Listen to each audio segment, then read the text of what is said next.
One of the second things I talked about was, this is the graduate level, and I feel like it's the responsibility of students at the graduate level to not just read the textbook and say like, well, the textbook says this. Mm-hmm. I feel like when you reach this level, it's your responsibility as a contributor to the field to question existing information and expand upon it in your own way and talk about the issues with a more critical lens. Yeah. I think that's, for any student coming in, I think that's really important. Yeah. One of my little T's was concerned about that because she had some clinical experience before coming to school. She's like, I took 2 years off and came to school. And she said, I think it's going to be hard for me to, read a textbook and take that as like the end all be all. Oh, yeah.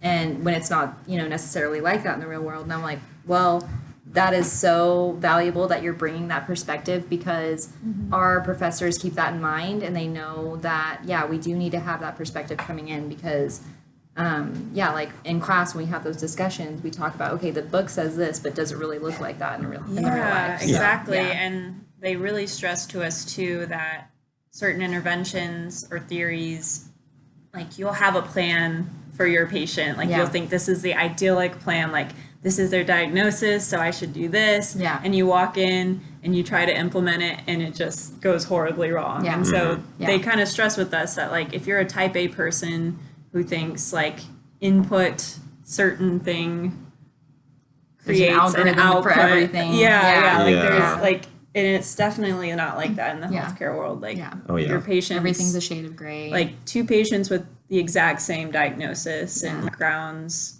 can have very different treatment plans. So they really do kind of stress that. Yeah, and I know, Callie, you're gonna give me crap for this. I always talk about how much I dislike the overuse of quotes, but I'm gonna use another quote here. And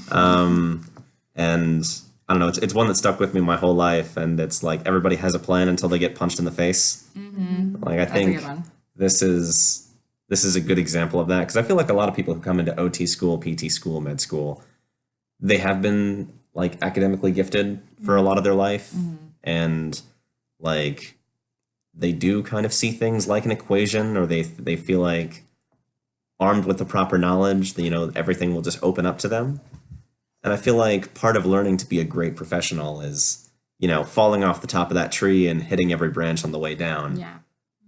And I think so people who are coming in who are non-traditional, I will say I think that's something that our program does well is we bring people on board who aren't just, following the typical high school bachelor's, master's cycle and who have had work experience or like... There's only a few people that are like that, but... Oh, yeah. No, you're right. They're going to be... They don't exclude those people by any means.